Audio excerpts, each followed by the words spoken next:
I'm Sarah Elizabeth Michaels of SEM Illustrations, and I just wanted to give you a quick little tour of my at-home studio.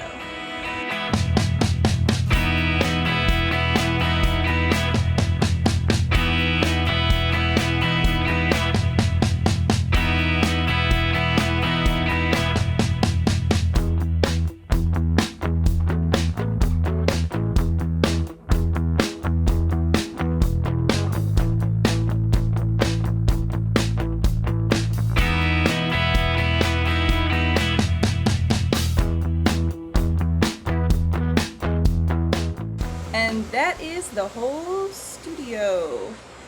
If you feel like sticking around, check out the next clip and you can see my illustration process from start to finish. Thanks for stopping by. See ya!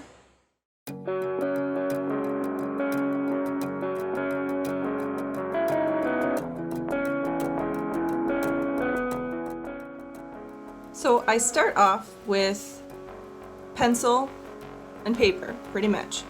I start with a real quick sketch, and then I just kind of go in and finesse the lines, move stuff around, erase stuff, you know, make a lot of mistakes. Not that there's anything wrong with that, of course. It's part of being an illustrator. So I'll go in with the detail. I usually use a mechanical pencil. That is my favorite to get that really fine detail. And then I use a little pencil eraser, which is also a really good way to get detail.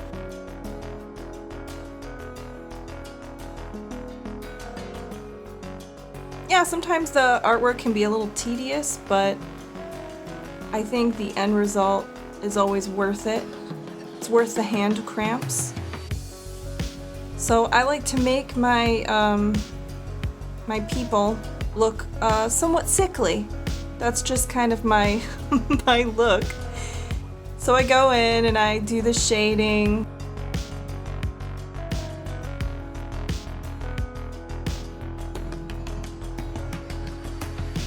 This is about the phase where I'm hoping I don't make any more mistakes because erasing is kind of a pain.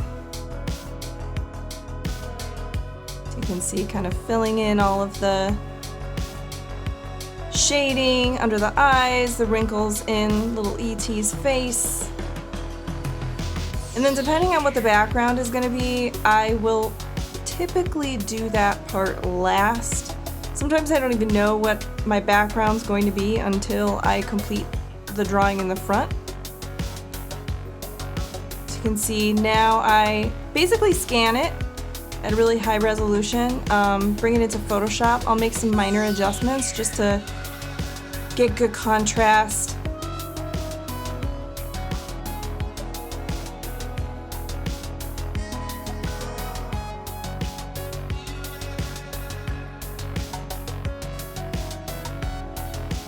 So basically what I'm using right now is Photoshop, and I'm using an art paintbrush.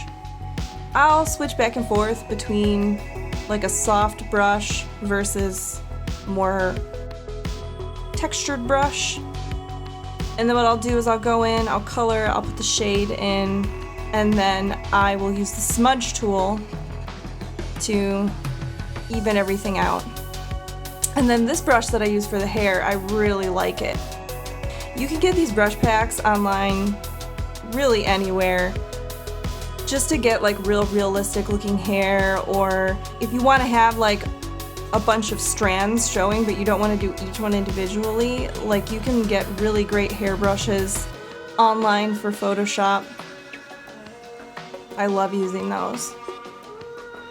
So here's that same process, just coming in with the highlights and the shading.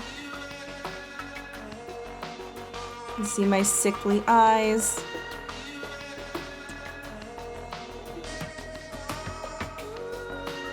And it looks crazy at this speed, but it's really important to like zoom in and zoom out as you're drawing, because something that looks really great zoomed in, when you zoom out it might not look so great.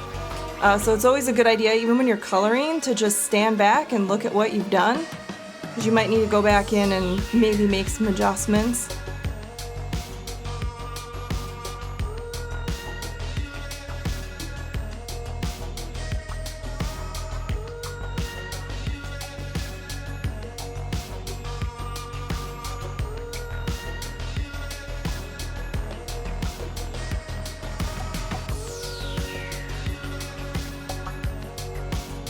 even if it's not like a super like hyper realistic drawing like this or any of my stuff really, I think that the highlight and the shade, especially the highlight, just really adds that like extra little detail that really makes the piece kind of stand out from the background.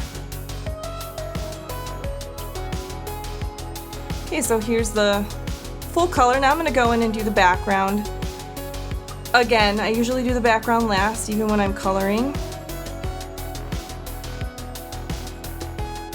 I'm kind of coming in with a smudgy brush on this one. I think it's fun to experiment with different brushes.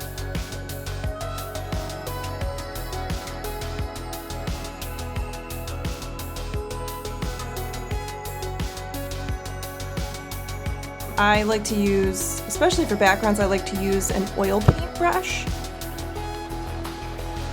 You can get some really beautiful textures.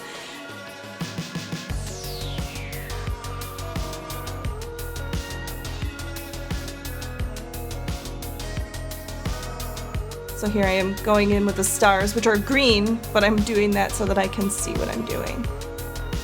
And there's the final product.